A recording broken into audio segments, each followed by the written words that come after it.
Ketika Amin 1 sebelum ia mendaki, tiba-tiba ia datang bulan.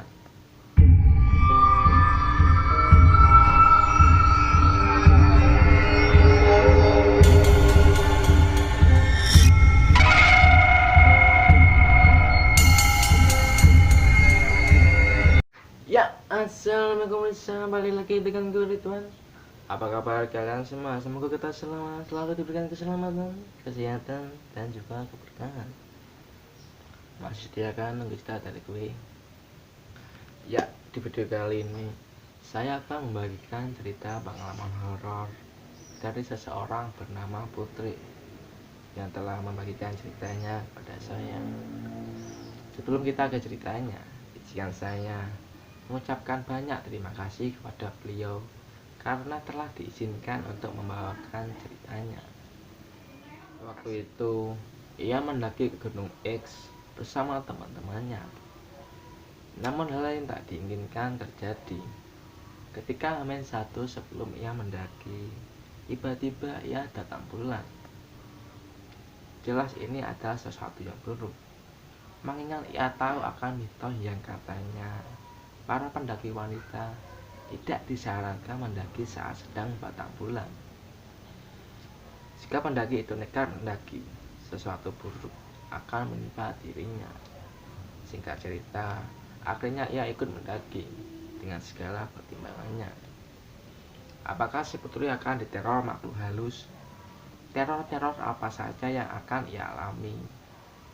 Sebelum lanjut, jangan lupa like, comment, share, dan jangan lupa subscribe, serta jangan lupa nyalakan tombol notifikasinya agar kalian tidak ketinggalan cerita-cerita mistis dari saya. Pokoknya cerita ini sangat menyeramkan dan penuh makna. Daripada penasaran, langsung saja kita ke ceritanya. Cerita mistis dimulai.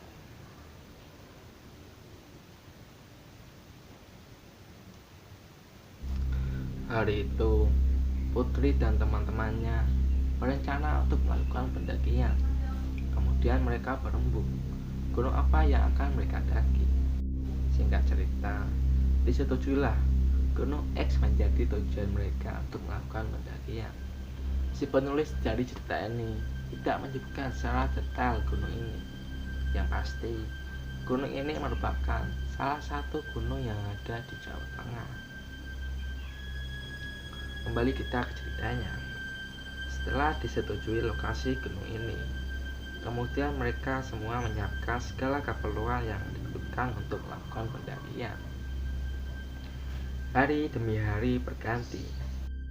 Tiba-tiba hal yang tak diinginkan terjadi. Ketika Amin 1 sebelum mendaki, si Putri mendadak datang bulan. Jelas ini adalah sesuatu yang buruk, mengingat ada larangan atau peraturan yang tidak tertulis tentang larangan seorang pendaki wanita melakukan kegiatan di tempat yang bisa dibilang sakral dan suci. Untuk hal ini adalah di gunung.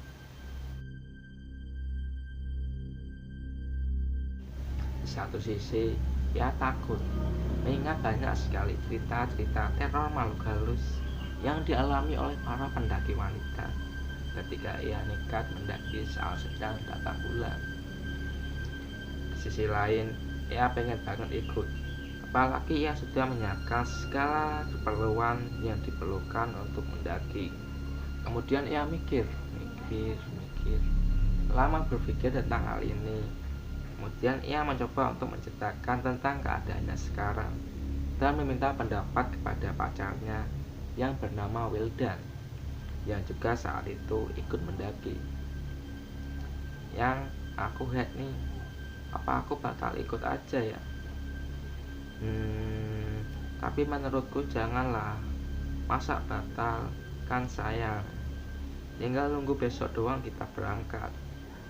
Tapi aku takut nih. Jangan mikir aneh-aneh, percaya aja pada Allah. Selagi niat kita baik, Allah akan selalu menjaga kita. Ya udah, aku jadi ikut. Tapi kamu jagain aku terus ya Beb. Tenang aja, aku siap 24 jam jagain kamu. Hehehe.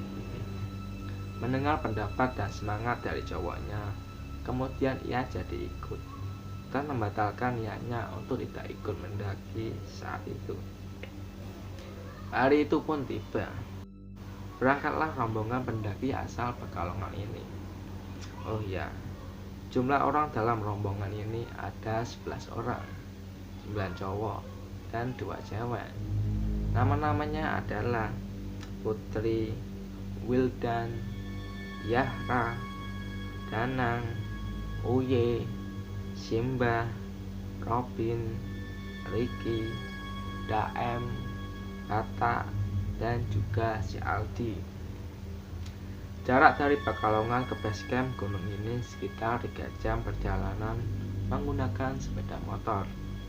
Singkat cerita, mereka sampai di base camp gunung ini jam 4 sore. Setelah sampai, mereka sholat dulu nih, kecuali si Putri yang sedang berhalangan. Namun teman-temannya tidak ada yang curiga mengenai hal ini, mengingat cuaca saat itu cerah dan mendukung pendakian. Rombongan ini sepakat untuk melakukan pendakian saat itu. Setelah beres bayar simaksi, pendakian pun dimulai.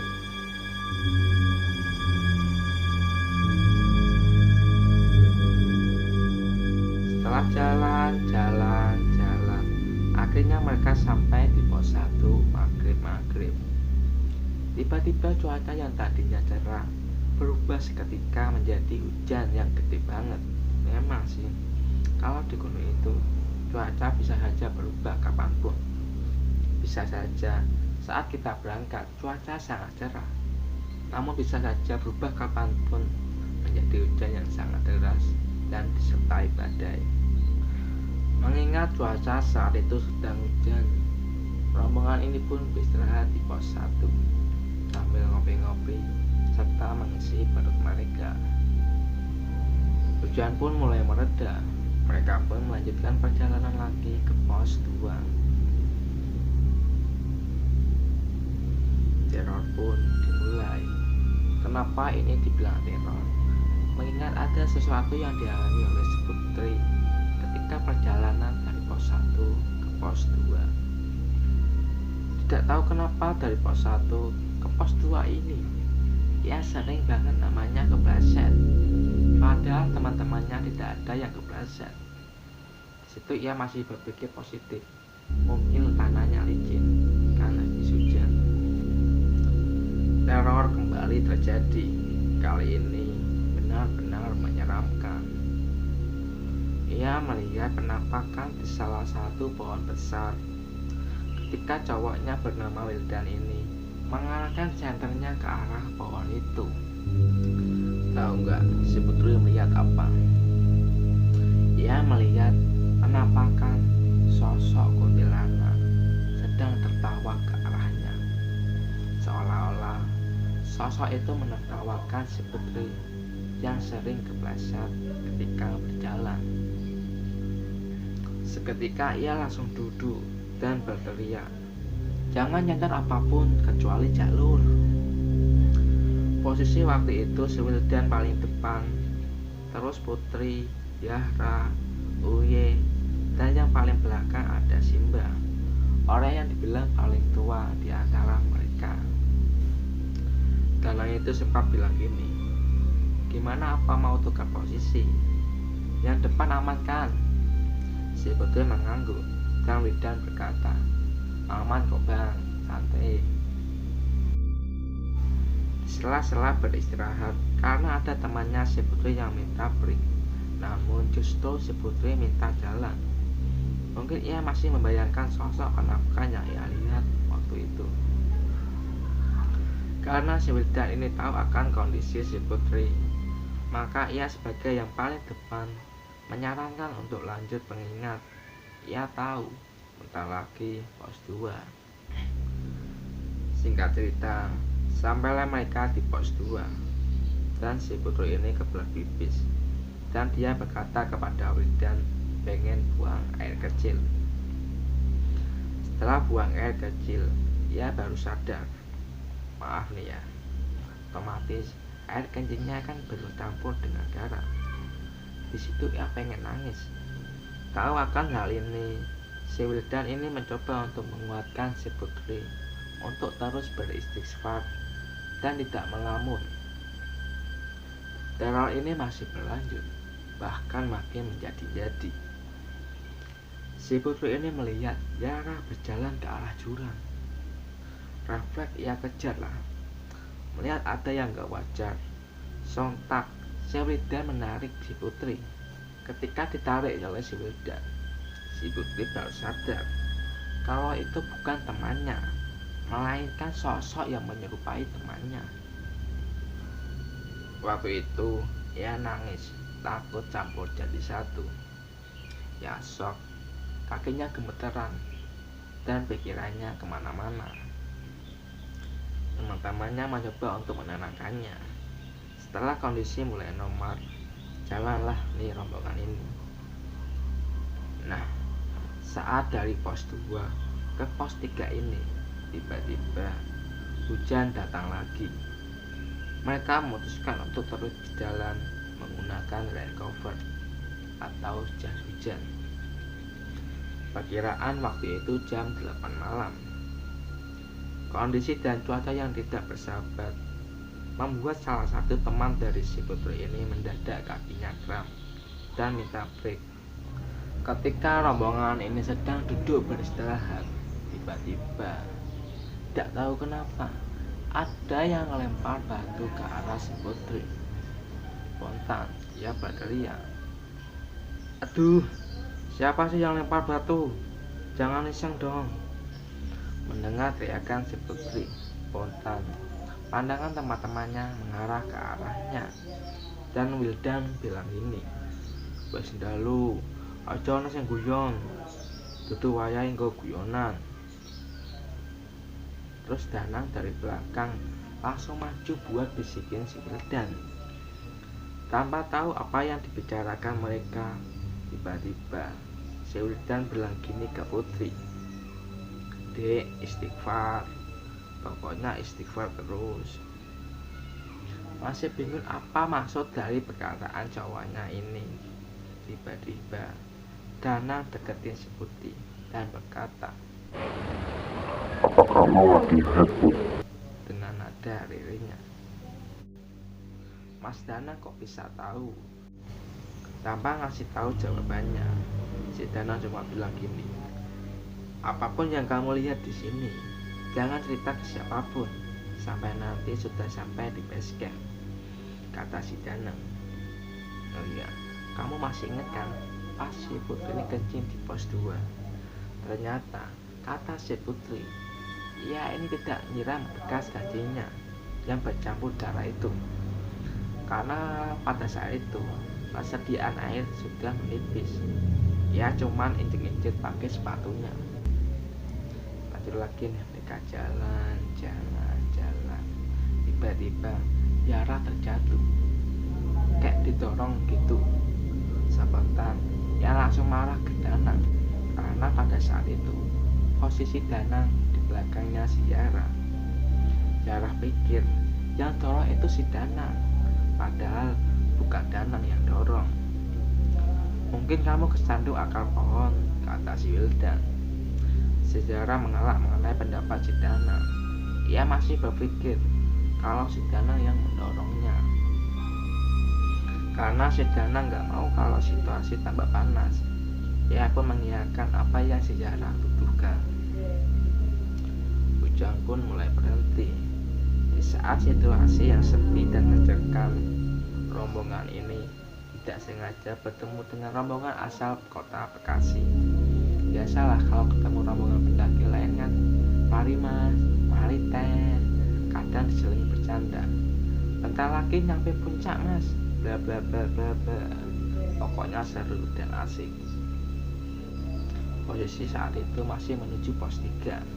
Setelah rombongan pendaki asal Bekasi ini udah jalan dulu, akhirnya mereka lanjut lagi jalan. Dan akhirnya mereka sampai di pos 3. Teror belum selesai. Saat perjalanan dari pos 3 ke pos 4 ini, si Putri mendengar ada suara yang memanggilnya, dan suara itu kayak suara yang berasal dari tanah. Ia bilang gini kepada pacarnya, "Yang Mas Danang manggil aku, ada apa ya?" Wildan cuma bilang gini, "Fokus ke jalan aja, jangan lupa tetap istighfar."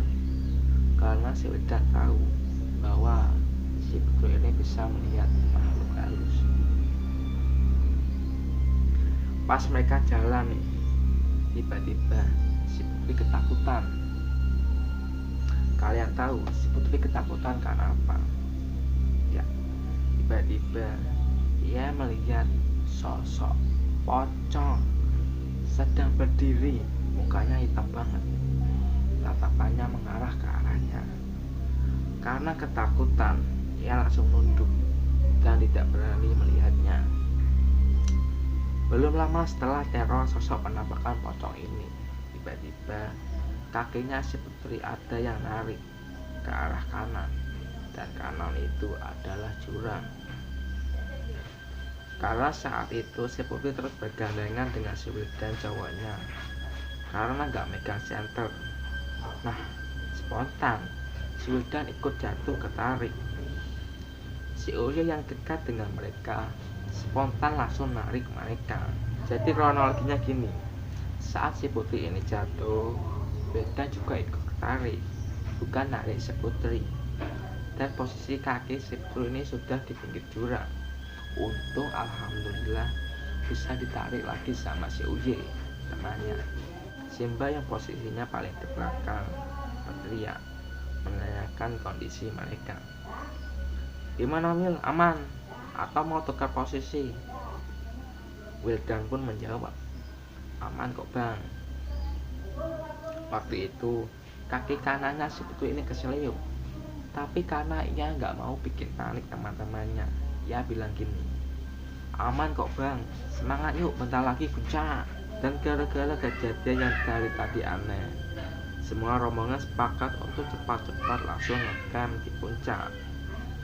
Alhamdulillahnya, perjalanan dari pos 4 ke puncak ini berjalan normal. Tidak ada teror-teror lagi, dan akhirnya mereka sampai di puncak sekitar jam 11 malam. Suasana di puncak saat itu bisa dibilang hanya beberapa tenda yang mendiami tempat tersebut.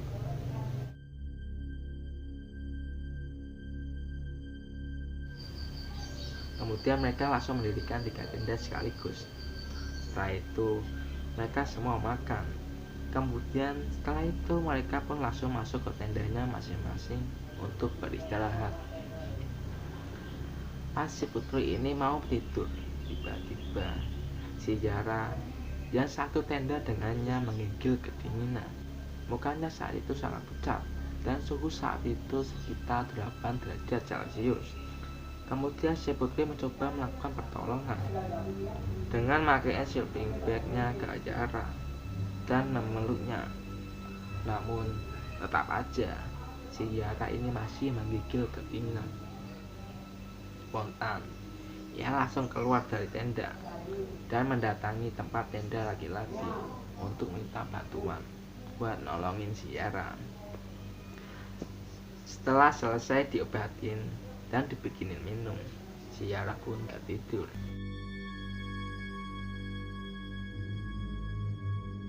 Saat tengah malam, si Putri mendadak kebelet kencing karena ia gak mau ganggu waktunya si Zara yang sedang tertidur. Akhirnya ia memberanikan diri untuk kencing sendirian. Hanya bermodalkan senter, ia kencing sendirian di belakang tenda.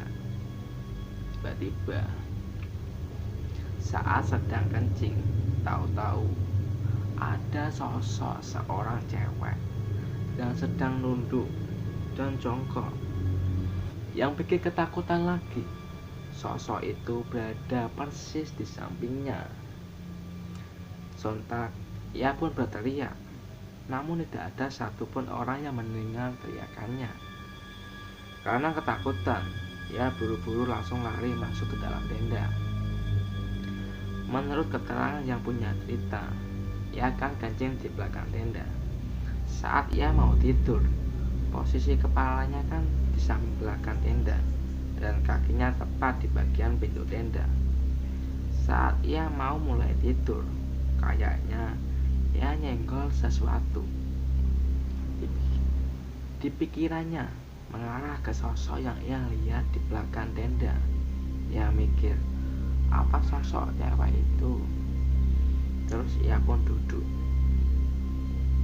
Saat sedang duduk dan melihat sekeliling sudut tenda, tiba-tiba ia melihat ada tangan yang nempel di tenda. Saat itu ia hanya bisa nangis sambil mohon maaf dan menyesal karena kelancangannya yang telah pipis dengan darah head yang tanpa ia siram. Dan lebih parahnya lagi, si Yara makin menggigil kedinginan. Si putri makin panik, tapi ia berusaha untuk tetap tenang. Karena hal ini, semalaman ia tidak bisa tidur. Tepat jam 2 pagi, ia mendengar ada suara langkah kaki orang. Jumlahnya sekitar 5 orang. Saat itu, ia masih berasumsi positif. Mungkin itu langkah kaki rombongan pendaki. Suara itu kembali terdengar. Kali ini, suaranya mengarah ke arah belakang tenda. Ia baru sadar kalau di belakang tendanya itu banyak rumput-rumput liar yang menjulang tinggi. Tidak mungkin kan dibuat untuk ngecamp. Waktu pun berlalu. Semua teman-temannya terbangun sekitar jam 5 pagi. Dan salah satu temannya si Putih bernama Robin ini nyamperin ke tendanya si Putih dan si Yara. Kamu dari semalam gak gitu, Bud? Kenapa ia bisa bilang gitu? Karena dia lihat posisi si Putih waktu itu sedang duduk memangku si Yara yang masih tertidur. Ia cuma bisa mengangguk. Ya udah, sono kamu tidur aja. Biar si Yara yang saya jagain, kata si Robin. Si Putih pun tertidur. Ia bangun sekitar jam 7 pagi. Mereka pun turun dari puncak. Waktu itu, ia belum sama sekali cerita ke siapapun. Ia baru berani cerita ke teman-temannya saat mereka berkumpul lagi di base camp perkumpulan mereka. Ia menceritakan semua hal tentang teror-teror yang dialami kepada teman-temannya. Mendengar cerita dari si Putri, semua teman-temannya kaget dan gak menyangka bahwa teman mereka diteror makhluk halus. Si Dana juga bercerita bahwa dirinya juga melihat sosok orang dengan tubuh besar melempar sesuatu ke arah si Putri. Makanya ia bisikin si Wildan tentang hal itu.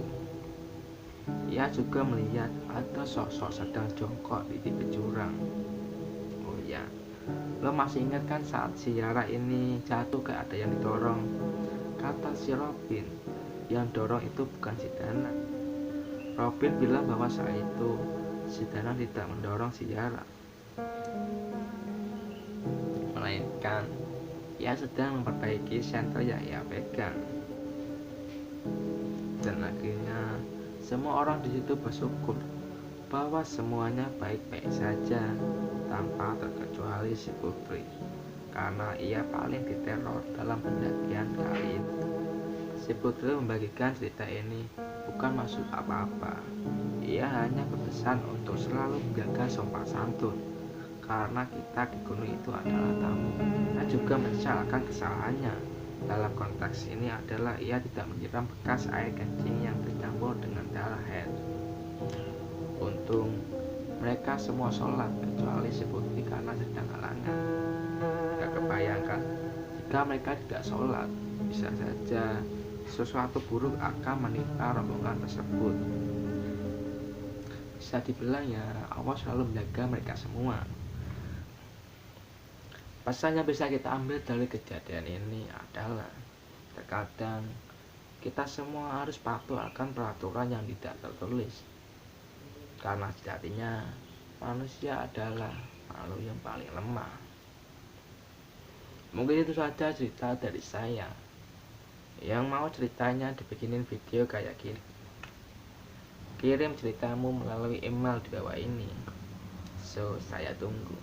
So, jika kalian suka dengan video ini, bisa pencet tombol like. Dan jika kalian tidak suka dengan video ini, bisa dislike. Karena sejatinya pujian dan kritikanmu adalah semangat bagiku. Mungkin itu saja cerita dari saya. Semoga kita semua selalu diberikan keselamatan, kesehatan, dan juga keberkahan.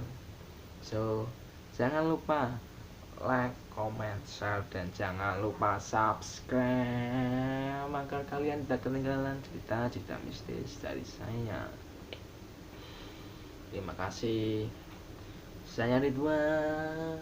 Wassalamualaikum warahmatullahi wabarakatuh. Saya tunggu kalian di video-video selanjutnya. Cerita mistis. Oke.